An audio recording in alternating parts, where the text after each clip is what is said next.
Moustapha comme noonu rek ni nga ko waxee ci njëlbeen gi. ñu daal di dugg ci li nga xam ne moom moo di ci waxtaan bi ci nu mu gën a yaatoo. d'accord xam nga ginnaaw bi ma la delluwaatee nuyu ziyaaraat bu baax ñi nga xam ne ñoo ñuy seetaan. àjjuma bii ñu weesu dañ doon wax ci jafe-jafe yi sénégalais yi nekkee ak mbënd mi nga xam ne wax nañ ko fi àjjuma ñu bari nelawatuñu ba yandoor ndax ndox mu nangu seeni kër. boole ceeg nag ci contexte boo xam ne daanaka marché bi. prix boo laal ñu ne la yokk na. yokk ba jaaxal ñu bëree bëri. alors bi ñu ko defee ba génn bari na ay sénégalais yoo xam ne woo nañ ñu. wax ne en réalité situation bi ñuy décrire ñoom li ñuy dund moo gën a graaw loolu. pour mesurer un peu l'ampleur de la difficulté ak situation réew mi metti gi mu nekk mettee fan yi te mu mel ne nag booy seetaan télévision yeeg di déglu rajo yi que nit ñi loolu daanaka soxalu leen trop. dëgg la ñu en tout cas ñu war a décider ñi ngi ci leneen. defe naa sax am na benn conseil bu ñu woote temps yi ministre du commerce war ko daje. ak ay consommateurs ay commerçants pour xool ba xam lan moo tax mbir mi mettee noonu ak yan solution lañ ci war a jël mais li leer moom mooy commerçant yi ñoom jéeñ nañ ko déjà le ministre du commerce. alors ci contexte boobu da ngay dégg nag Thioro. sénégalais yu bari dañ naan waaw comme sénégalais yi ñoom ñoo voteel Macky Sall nañ ko assumer luñ ci góobe gar ko. dëgg la ma yaakaar nag ne mbir mi warul demee noonu. parce que sénégalais yi am nañ droit am yaakaar parce que vote yaakaar la. am yaakaar ci nit. woteel ko ba pare. ñu dem ba ci biir nga xam ne xëy na juum nga parce que li taxoon nga voté li taxoon nga jóg dem jël sa carte def sa effort dem voté yaakaar la woon yaakaar jooju mooy xëy na ñu jële réew mi ci place A yóbbu ko ci place B xëy na ñu defaraat doxin wi xëy na ñu defaraat yoreen beeg yooyu mën nga dem ba ci biir nga gisoo ko loolu moo tax ci démocratie souvent dañuy fexe ba élection yi ñu koy bañ a defandoo ci benn période ci benn diir bi parce que Sénégal bari na ñoo xam ne dañ naan waaw Sénégal dafa bari ay élections ñeent dem ba sax est-ce que waruñu woon regrouper élection législative ak locale ak présidentielle def ko benn yoon génn ci réew mi liggéey man ma jàpp ne loolu danger la pour suñu démocratie danger la même pour population yi nga xam ne ñoom ñooy voté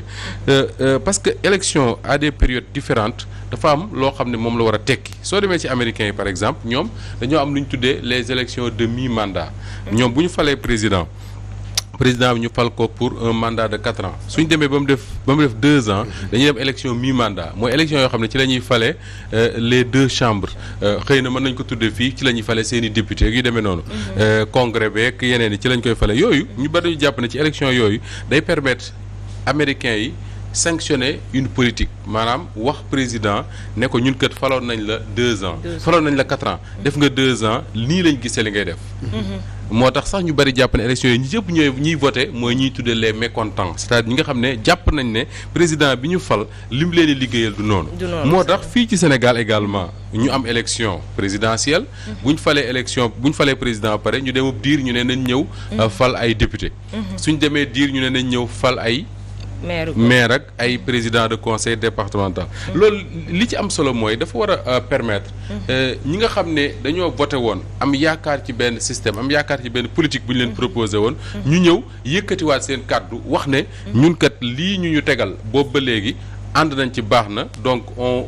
conforte le régime maanaam joxaat ko majorité bu dee parlement wala ñuy dénkaat ko lépp ci collectivité locale yi parce que li mu yor baax su fekkee ne baaxul nag ñu ne occasion la pour envoyer un signal au président wan ko ne ko yow ak ñi ngeen àndal li ngeen di doxal boobu ba léegi baaxul te ci Sénégal gi li ci am solo mooy ñi nga xam ne ñooy maire yi ak président de conseil yi moment bii ñu jëm muy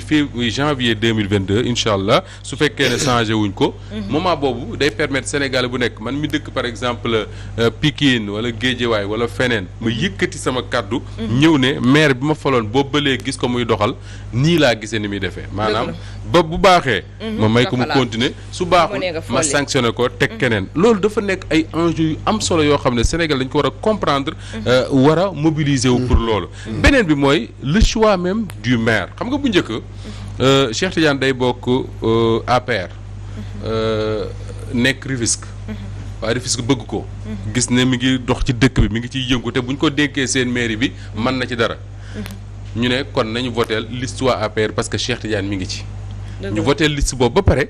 waa APR daje président ak keneen ñëw ne Cheikh Tidiane du fa nekk maire Fatou Diouf Faye moo fay nekk maire. Pourquoi parce que moom la parti bi bëgg mu nekk fa maire. donc le maire bu ci moment boobu nekkatul ki nga xam ne moom la waa Rufisque tànn mais ki nga xam ne moom la parti bi tànn. loolu nag fa Thioro moom la ñu changé ne léegi maire bi dañ koy élire au suffrage universel direct comme ni ñu élire président de la République ce qui fait quoi que ni Cheikh Tidiane su bokkee APR wala mu bokk Pastef wala mu bokk PDS bëgg a nekk candidat waa parti am ne ko doo suñu candidat Fatou wala Fanta mooy suñu candidat moo am na droit am na liberté wu dem taxawal ndëndam teg caution ñëw nekk candidat waa Rufisque àtte et loolu dafa am solo parce que li muy permettre mooy day tax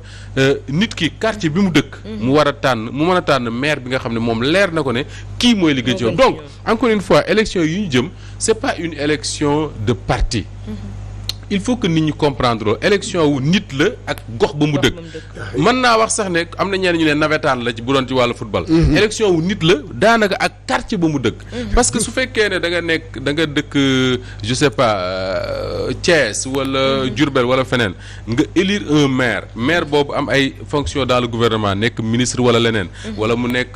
président de conseil ci yi ni ci Dakar wala mu nekk directeur général benn entreprise maire boobu jël Fanta dénk ko maire ba ñëw Dakar di liggéeyam gisatoo ko déggatoo ko ba élection ñëwaat nga ñëwaat renouveler ko mandat joxaat ko lu dal dëkk ba yàgg ko teg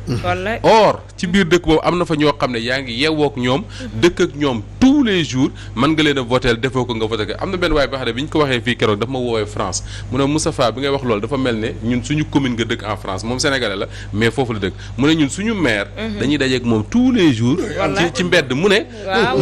muy doxi soxlaam boo demee piscine fekk ko fa soo demee fekk ko fa boo nekkee ci mbënd mi ñu fekk la exactement loolu mooy véritablement objectif moo tax objectifu maire loolu mooy véritablement li am solo ci élection yi ñu jëm parce que il faut que sénégalais bu nekk xam ne ni muy fale président de la république mu jiite réew mi noonu lay fale maire c'est-à-dire da ngay gis nit Cheikh Tidiane nekk candidat mu doy la nga ñëw votel ko mu gañ a jiite maire commune ba nga dëkk moo tax souvent su ma déggee yenn coow yi surtout ci côté opposition bi coow lu bëree bëri ci wàllu coalition ñii taxaw nañ coalition ne la grande coalition ñii ne woowu ñu leen ñu commencé di dàggasante seen bi dama naan ñii xëy na est-ce que jaroon na c'est bien d'avoir des coalitions parce que politique moom dajale mbooloo moo gën di tasaare mais est-ce que jaroon na ko li tax ma ne d'accorduma ak ñi wax ne jar na ko mooy man pour man coalition yooyu am na solo mais pertinence ak importance bi ñu ko bëgg a jox amu ko moo tax d'accorduma par exemple ak ku mel ne Thierno Bocoum que je connais très bien parce que bokk naa ak moom classe ñaari at donc xam naa ko c'est quelqu'un de très correct très sérieux très intègre très franchement parce que koo bokkal classe di toog moom ci école xam nga à peu près ban genre nit la mais bi ma déggee ñu ne ñii teg nañ seen coalition waa PUR Pastef PDS ak waa kër Khalifa Sall yi ma dégg mu attaqué leen dama ne je ne suis pas d'accord avec ça lu tax mooy dama jàpp ne ci élection yi ñu jëm su Fatou ak Fanta ak Cheikh Tidiane taxawalee seen coalition woowuñu mu man ak yow ñun nañu taxawal suñu coalition ne leen bonne chance c'est aussi simple que ça ne leen bonne chance parce que lu tax mooy coalition yi en réalité mën nga taxawal coalition au niveau national nga daje ne dañuy def suñu coalition nangam ak nangam Fatou représenté parti kii représenté parti kii ñu dem Louga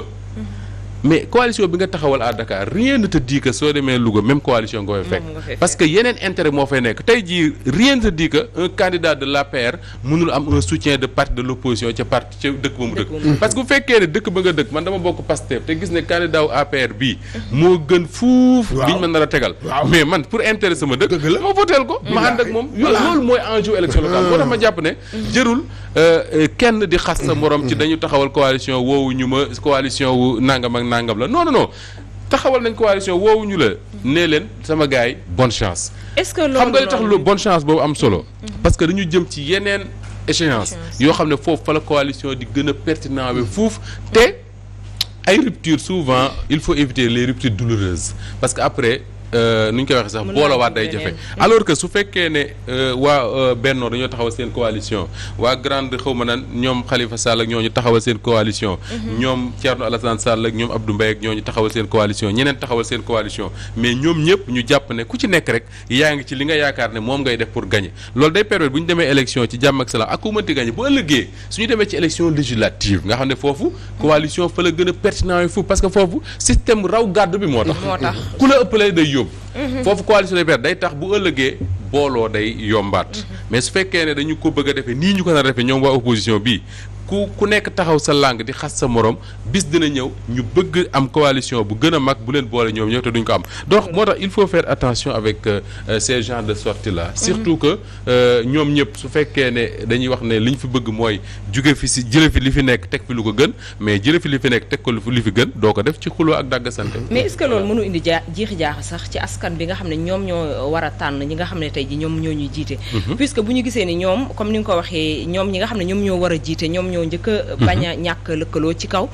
xastanteeg ñiiroog ŋaayu est-ce que loolu mënu indi lënt parce que yenn ci information yi tamit am na ci ñenn ñoo xam ne ci population bi duñ ci jotandi que su leen neexee ci seen biir gox ñu daal di xool kan moo leen ca saf pour ñu mën koo tabb donc est-ce que du indi jiixi jaaxa ndax ñoom politiciens yi ci kaw rek la ñuy xool bu ñu gisee benn Thierno Bocoum génn wax ci ñee ay parti yu mag la nekk yooyu est-ce que du indi jiixi jaaxa bi kay day am par force parce que li tax mooy bu fekkee dëggee ne loolu daloon na fi waa Benno Siggil Sénégal xam nga ba xam yéen a koy fàttaliku ak ñoom Ousmane Tanor Dieng dem si yàlla Ousmane Tanor Dieng yàlla na ko yàlla yërëm ak ñoom Moustapha Niasse parce que dañu ànd ci benn groupe tudde ko Benno Siggil Sénégal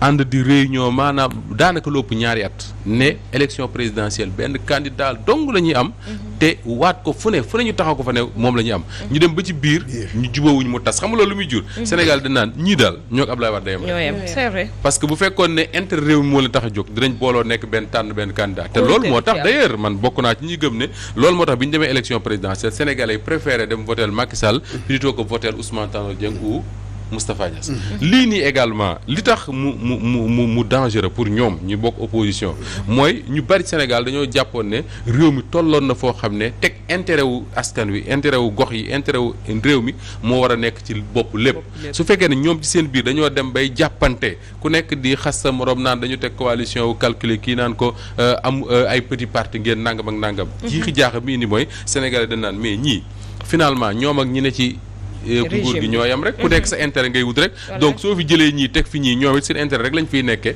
te nag wolof mooy wax ne bu ñëpp yemee ñenn ñi gàdd seen cër ma ngoog xam nga ñi man fu may intervenir mooy fii Moustapha commencé moom mooy maanaam ni ñu changé mode d'élection bi mooy que dafa am solo maanaam amatul affaire de parti parce que yàqal na gox yu bare. wallaay affaire de parti yii nii. ay kii da ngay gis gars yi dañuy dem ba élection bi jeex ba gars yi kii ñu indil la koo xam ne. dëgg même ñi voté woon sax taxuñu kooku tax leen a voté. absolument loolu moo tax affaire bi nekk benn affaire bu rëy man bi ma ko dikkee man dama non c'est que man damay soog a wax ne ma ne nag voilà nag léegi nag. léegi c'est la population nag qui va choisir comme ni muy choisir président de la République. oui affaire bi loolu la. léegi xam nga mooy maanaam lan mooy yow sa gox ki koy jiite ki leen di jiite kooku ngay fal yow mii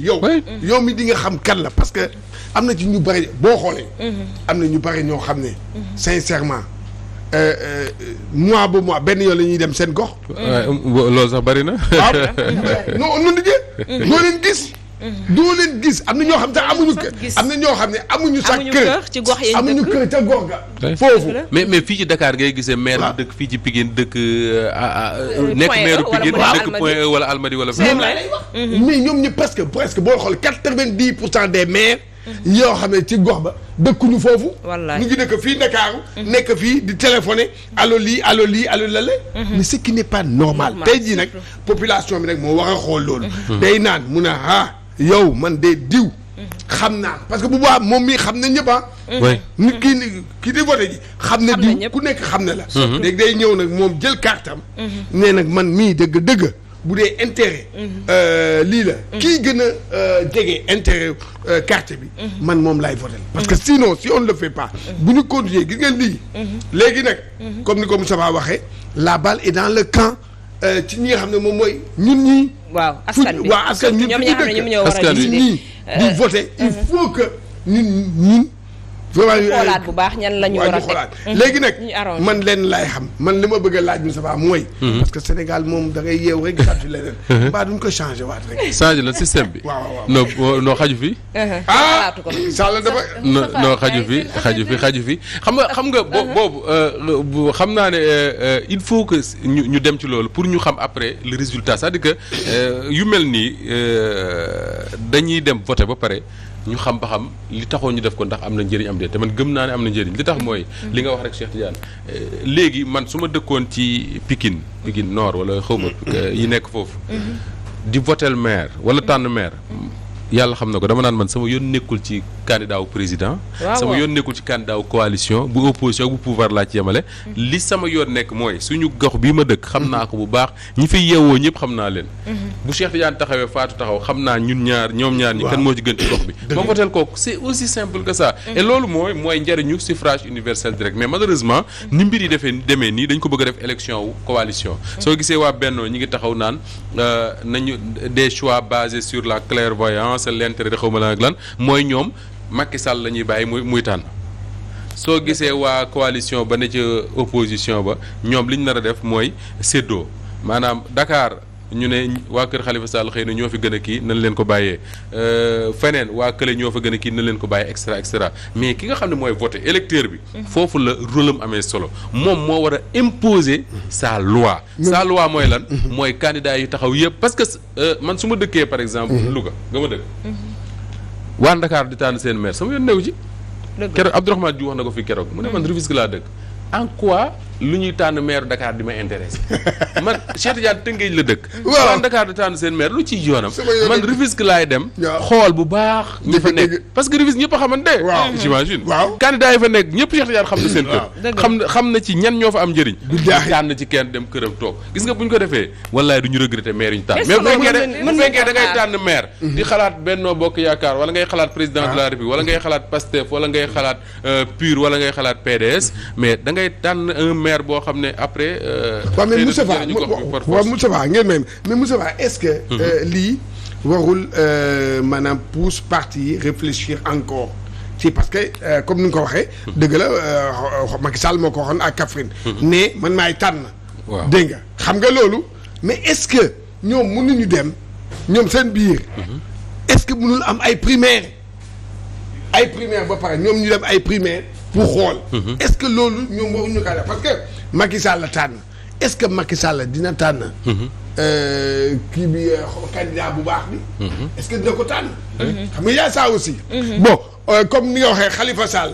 par exemple ñu ne Khalifa Sall coalition bi ne Khalifa Sall jëlal Dakar est-ce que waa Ndakaaru ñoom Khalifa Sall lañ gën a gis wala kii Sonko lañ gën a gis xam nga yooyu yëpp daf ciy am il faut que ñoom ñu jéem a non il faut que man c'est-à-dire foofu mais est-ce que liñ ciy xalaat ni dina ci am ci kaw parti bu ne di nga xool kan moo gën a baax ci gox ba ak gën a jege askan bi pour yow nga mën a tabb kooku ndax buñ dee xool feneen ak feneen comme gox bi ci mel ni Pikine Nord gi nga xam ne tey jii coow li am na fa ci commission yeeg yenn yi dañ fiy gis ñaar ci ay doomu aadama yoo xam ne nii APR la ñu bokk ndax gis nañu waaw di xëccoo li nga xam ne ni moom moo di mairie ba parce que Mapenda Faye ma fa nekk jamono ji moom ci APR la mës a bootu alors que Amadou Diarra mi nga xam ne tey ji moom moo ngànk bopp li transhumé na donc est-ce que loolu tamit du jur ay jiixi jaaxa bu ñu gisee ñeneen di waa RV mooy République des valeurs ku ci mel ni Lamine Gueye mu ngi fa toog samp est-ce que loolu du indi jiixi jaaxa tam ci xelu mais loolu ni mu amee Pikine Nord googu noonu lay amee ci Ndakaaru gi parce que Ndakaaru gi boo je ne sais pas ba xam yaa ngi koy seetlu mais boo seetlu depuis quelque temps il y a tout un tintamarre bu ñuy organiser pour wax ne Diouf Sarr mooy le meilleur candidat pour la coalition au pouvoir à Dakar à côté ñëpp xam nañ ne ku mel ne Mame Mbaye Niang wax na ne day nekk candidat ñëpp xam nañ ne ku mel ne Amadou Ba su ko waxagul it ça l'intéresse extra yooyu foofu la président de la République di arbitrer mooy Cheikh Tidiane foofu la danger bi nekk moom laa lay wax parce que bu arbitrer waaw foofu intelligence politique la laaj waaw et natt la laaj xëy na ci ay primaire lañ koy natt je ne sais pas mais natt la laaj natt bi mooy lan mooy bu coalition toogee ñu xool ne ñun suñu coalition bii ñu toog fii ci taabal ji ñaata lañ juróom ñun ñëpp dañoo bëgg a nekk maire Tëngéej mais ñun ñii ci suñu biir kan moo ci leer ne moo ëpp chance pour gagner c'est ça ëpp chance pour gagner mooy lan mooy kan lañ ci yaakaar ne population yi dinañ ànd ak moom loolu rek la su fekkee ne tey Dakar dañu taxaw le président de la République taxaw mu ne parce que président am na yeneen moyens yoo xam ne opposition amuñu ko moom mën na commander ay sondage à peu près pour xool ne sama gars ñii taxaw nii man leer na ma ne diw mii bu ñu ko tànnee moo ëpp chance pour gagner ñu nekk opposition bi également noonu la ñuy def dañ naan Dakar gii ak ni mu bindoo ak li nga xam ne moo fi nekk comme candidat kan ci ñun la ñu yaakaar ne su nekkee candidat moo ëpp chance pour gagner mais foofu xam nga danger bi mooy lan mooy boo juumee da ngay daanu parce que juum bi mooy lan mooy nga yaakaar ne Cheikh Tidiane moo fi gën alors waa Rufisque ñoom jàpp nañ ne Cheikh Tidiane gënu fa moo tax affaire bu am solo la élection yu am solo lañ ba tey ci actualité yi ba tey ci actualité ndax suñu desee ci point boobu rek après duñu mën a jàll ci yeneen point yi xëy na suñu desandee ci yooyu rek duñu mën a jàll ci yeneen point parce que yaa ngi souligner léegi wàllu mbënd mi ak li nga xam ne moom moo di vie bu cher bi nga xam ne ñi nga xam ne ñoom ñoo di askan bi soobu nañ ci biir mu nekk nag ay mbir yu metti ñu loolu wax nañ ci nu ñu koy waxee sax vendredi te loolu diggante àjjuma ak léegi soppeeku fi li tax mooy gisaguma fi benn mesure boo xam ne nee nañ gouvernement bu Sénégal moo ko jël ngir fexe ba njëg dund gi wàññeeku soo xoolee tey mbënd mi ndox ma dew ma Kër Massar dew ma fa taa mais j'imagine que boobu ba léegi am na effort yu ko def parce que seetaan naa ci ay reportages yoo xam ne le ministre même porte-parole du gouvernement dem na fa donc à peu près am na ay efforts yu ñuy jéem ci ko mais en tout cas li leer Fanta mooy jafe-jafe yi ñoom fa ñu nekkoon ña nga fa ba léegi nan la gouvernement bi def pour régler ko loolu mooy la grande question beneen bi mooy ñëpp xam nañ ne bi président Macky Sall faloo 2012 li mu teg mooy un plan décennal de lutte contre les inondations ne def na ci 750 milliards fi mu ne nii ñi ngi naan ci taux d'exécution wu ñaata la nekk 80% ñenn ñi ne ëpp na ko mais loolu le président de la République du Sénégal responsabilité mooy mu ne man maay njiitu réew mi man maa teg plan wu ne ci 10 ans laa koy teg mais pour génn nit ñi ci ndox mi dem nañ ba 10 ans yi mat na parce que ñu ngi ci 2021 2022 mat 10 ans sëkk donc tey ñu ngi ci 9 ans donc li ci ëpp dem na su ma gisee man président de la République que ne ndox mi ba léegi nit ñi génnuñu ci war naa remonter la chaîne mooy lan mooy auditer fonds yi nga xam ne moom laa dugal xool ba xam est-ce que effectivement la ñu waxoon ne moom la ñuy def parce que souvent dañ naan problème bi ak inondation yi mooy xaalis bi nga ciy def dañ koy gas di ko suul mooy lan mooy du ay pont yu nit ñi romb di ko gis ay canal la ñuy def ci suuf te loolu pour un politique amul visibilité mais li am solo mooy président de la République moom bu ko xekkee ne yéeneem rek moo doon def 750 milliards pour nit ñi génn ci ndox mi su gisee ne parce que gis na ko quand même xam na ne nit ñi génnuñ ci ndox mi xam na ne depuis ñaar wala ñetti at sinon lu ko ëpp heure bu tawee 9 ans chaque année mbënd exactement donc je crois que jot na moom ci boppam mu xool ne nañ ma wax xaalis bi parce que du président de la République quand même mooy dem di gas du moom mooy dem di jëndi tuyau du moom mooy dem di tabax ay canal yaakaaruma ko du moom mooy indi ay moto pompe yu kenn xamul mais responsabilité première bi moom la engagé parce que moom la ñu dénk comme moom la ñu dénk rek moo war a xool ne ministre yi fi jaar yépp ku ci nekk il faut mu prouver ma que ne li ñu ko jox ci koppar def na ko fii DG yi fi jaar yépp ku ci nekk il faut mu prouver ma li ñu ko jox ci koppar def na ko fii su fekkee defuñu ko il faut des sanctions aussi simple que ça sanctions yooyu mën na nekk ay poursuites su fekkee ne dañuy luubal xaalis bi comme ñu ko ñeen ñi waxee su fekkee ne dañ ko defee boo xam ne baaxul laaj na ay sanctions man pour man loolu mooy régler le problème mais buñ fi nekkee fii naan inondation dinañ ko fi waxaat fii ak 20 ans te duñ trouver solution xam nga moom laay wax gis nga man quelque part Macky Sall dafa war a xam ne am na ñoo xam ne jàppale wuñu ko il faut que mu xam loolu. absolument am na ñoo xam ne moom mu ngi def effort parce que mënumaa ko moom mu def benn effort boobu jurul dara comme ni ko Moustapha wax war nañu delluwaat di xoolaat. ñooñu ñoo ko war a mën a dimbalee. encore une fois nit da ngay nekk responsable buñ la falee dara fexeel yow ki la fal. vraiment voilà nit yi kontaan ci choix boobu mu def ci yow. c'est ça aujourd'hui le problème. c'est important voilà c'est important. parce que booy xoolaat Cheikh Tidiane Moustapha Diakhaté mi xam Macky Sall bu baax dafa wax benn affaire fii vendredi mu ne moom dafa jàpp ne Macky Sall dafa am une conception jacobienne de la gestion du truc c'est-à-dire que moom nit la koo xam ne day joxe par exemple un plan joxe ay directives ak affaire yooyu pare na ci dama yaakaar ne Sénégal gii ñu nekk ku ko bëgg a defar. soo defu ndaag di nga ko yor bawol wallaay xam yor bawol mooy lan mooy su fekkee ne da nga génne ay koppar ne nañ ko def Kër Massar par exemple pour régler inondation ba président de la République dafa war a def ñaari weer wala ñetti weer yu ne mu dox ak tànkam dem Kër Massar wala bu tukkee nekk ci avion ngam dem fa ko neex ba ñëw su wàccee dem Kër Massar xool ba xam est-ce que lam fa do joxe woon pour ñu koy liggéey ba ma ngay demam demul fan la ñu toll fan la ñu nekk di wax ak techniciens yi directement ñu koy wax yan difficulté la ñu am parce que soo xoolee mbir mi ni mu demee man j'ai l'impression que président de la République ci boppam il a été le premier à être surpris bi ndox mi nanguwaatee Kër Massar te loolu li ko jur mooy suivrul travaux yi nga xam ne moom lañ fa doon def fan la toll parce que tey jii ñu wax bëgguma ci dugg ci yooyu parce que awma ci benn preuve mais wax yu bari am na ci naan xaalis ba fii la dugg ak diw lañ joxoon chantier yaag mu def ko nangam ak nangam mais loolu responsabilité bi ci président am mooy dem constater preuve yi weesuwul sax Moustapha bu ñu leen dégg naa fi benn waaye keroog mu ne dafa am benn canal bu ñu doon def ñu sotti foofu ay gravats xaw ma affaire yooyu gravats yi moo tax travaux yi nangam ak nangam. xam nga ne ci loolu la ñuy mbubboo ci loolu la ñuy mbubboo mais yaakaar naa comme ni ko askan bi ñenn ci askan bi da nga leen gis des fois bu ñu leen tàllalee yenn ci micro yi dañ naan ni ñu def ba yenn ci gox yi nekk fii biir Ndakaaru te ñoom rek ak ni ñu koy waxee ak ci banlieue bi nga xam ne mooy taa ak Touba ak feneen ñoom ñoo yem ay mbedd ak yeneen nee na ni ñu def ni tubaab bi defoon ba yenn ci gox yooyu jamono ji amul ndox taawul te kenn xalaatu ko fa muy ay Point E ak yeneen ak plateau ak yeneen nee na bu ñu ko defoon tey jii ci 9 ans yi ñu génn amaana mbënd kenn dootu ko wax fi nga xam ne moom moo ci banlieue yaa ngi wax li tubaab bi defoon tubaab bi sori na man kay lii ma lay wax lu ma fekke la Ouest Foire gii fa laa jóge léegi fa la faatu jóge 2009 jàpp 2010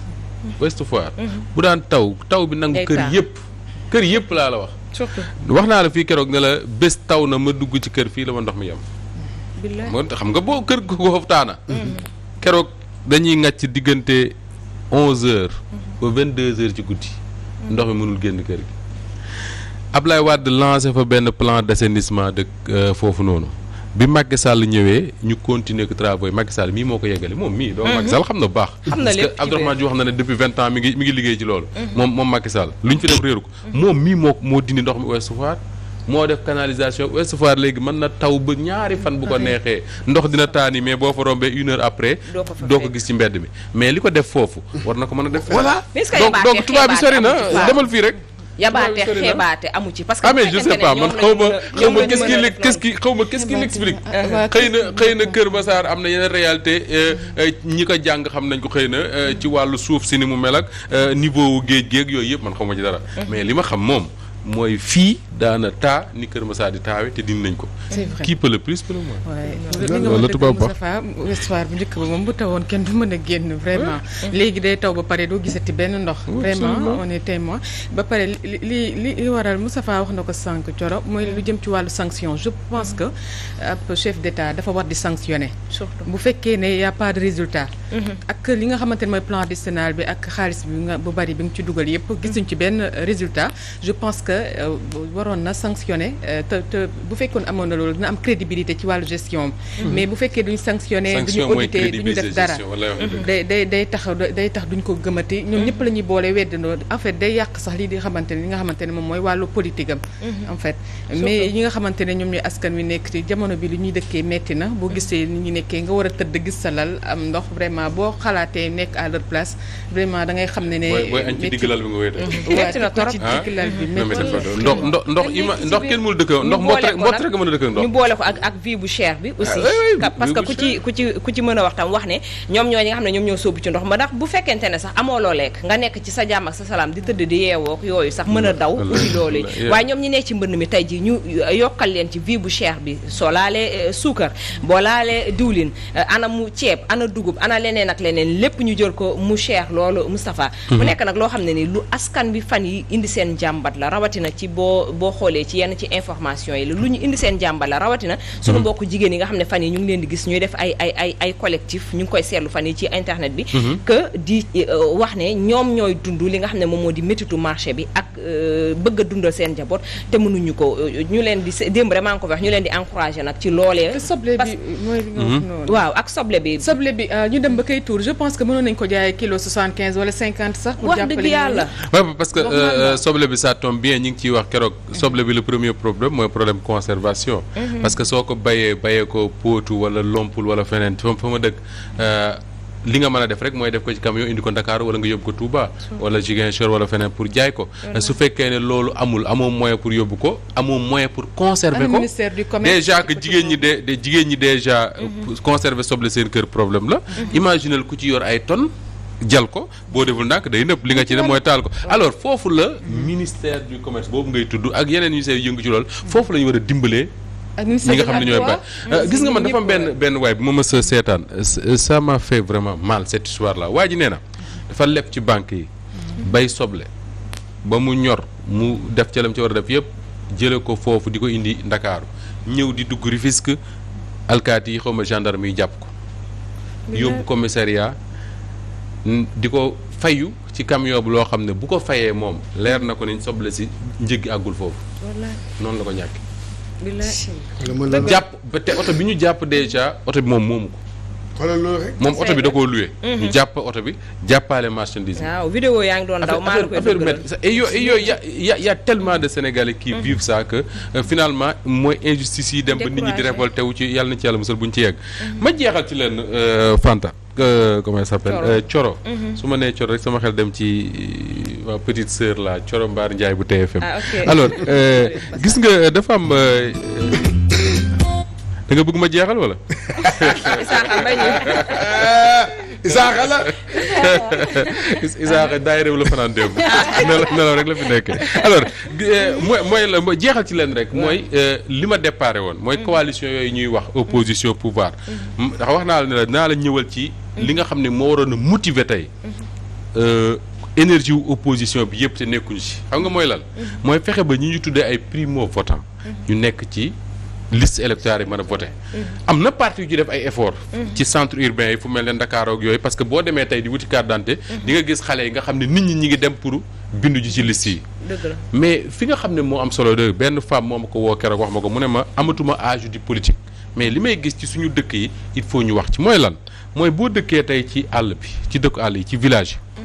da ngay gis commune boo xam ne dana polariser lu mat 40 50 wala 60 villages parfois sax mu ëpp ko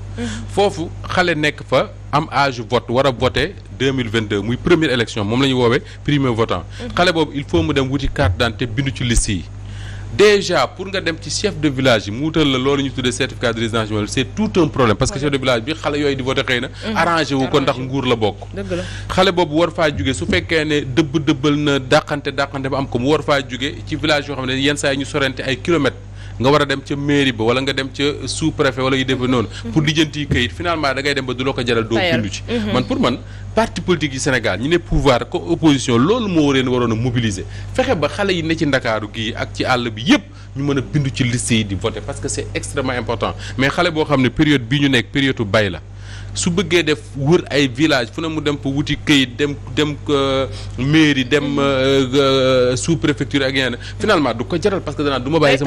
bàyyi sama toolu papa bii nag di passer ay journée di wuti ay carte te loolu parti yi mën nañu organiser wu mobiliser wu pour aider xale yooyu ñu mën a ne ci liste électorale ben je pense que foofu fi la booloo war a amee solo et non booloo pour di séddoo ay mais ni ñu gisee nii ñu mu demee ko comme ni ñu tëralee commission yi déjà li nga xam ne moom moo di bindu ji bi nit ñi actuellement ñu ngi koy def mais est-ce que information ba ca war sax déjà ndax génn na askan bi ci war a jot est-ce que jot nañ ci ak ni ñu gisee déroulement bi nii est-ce que dina arranger tam ñi nga xam ne ñoom mais justement Thioro très bien parce que bu bindu daan jot ci élection da nga daan gis ministère de l'intérieur def ay spot ci rajo yeeg ci télé yi wax nit ñi ne leen boo tollee ci âge sàngam war ngaa dem bindu ji soo dëkkee place sàngam demal yóbbu nangam ak nangam nga bindu mais loolu loo gis amuñu moo tax parti politique yi war a mu war leen ko jaral su ko ministère deful te mu war ko nag y a un budget pour ça ñoom daf leen war a jaral ñu fexe ba nit ñi bindu ku mel ne Bougane Gueye Dany par exemple c'est loolu la essayé def ak pancarte yooyu ak yooyu mu doon def ci mbir malheureusement pour lui yooyu également boo ko bëggee def doo ko def par def ci sa photo mënul nekk boo defee sa photo mooy kaay voté leen ma te nag nekkuñ ci campagne électorale dafa waroon nekk yeneen affiche yoo xam ne xëy na ay affiche yu neutre la woon pour woo nit ñi ne leen nañu dem bindu ji mais su fekkee da nga ko def par def ci photo Cheikh Tidiane Gomis te ñëpp xam ne Cheikh Tidiane Gomis mii dafa jiite coalition wala dafa jiite mouvement wala dafa jiite parti loolu mooy ñëw leen voté ma et je crois que c'est ça l'erreur mais man pour man en principe li mu def lu baax la parce que voter woo nit ñi la pour ñu dem bindu ji mais loolu dafa war a nekk Thioro un travail de tous les jours man nekkuma ci parti aw ma moyen wu nekk ci parti mais ñi ne ci parti daf leen ko war a jaral. village bu ne ñi leen fa représenté ñu fexe di xool xale ya fa nekk même bu ñu dee fukk kese ñu boole leen ànd ak ñoom dox ak ñoom ñu dem wuti carte d'identité wuti carte électeur pour mën a voter ci élection yi parce que c'est extrêmement important. man du ma dëkk ci village kenn di ma tànnal maire bu ko war a jiite. mu nekk lu am importance loo xam ne nii rek ci ay kàddu la Moustapha yëkkati nga ko yaakaar naa ne askan bi koy seetaan tam jëlee nañ ci njariñ bu baax a baax te dinañ ko jëfee di la jaajëfal ni ki tey jii rek di la jox dig daje ni ki àjjuma incha allah rabbi jërëjëf ñu daal di jàll ci li nga xam ne moom moo di ci sport ak Cheikh Tidiane Gomis.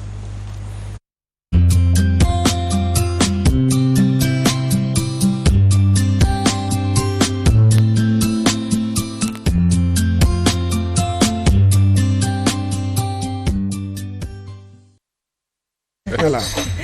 coach. jërëjëf ñu dugg ci liggéey bi. voilà démb jeudi. jeudi la boo xam ne bu am solo la ci footballu Sénégal. waaw.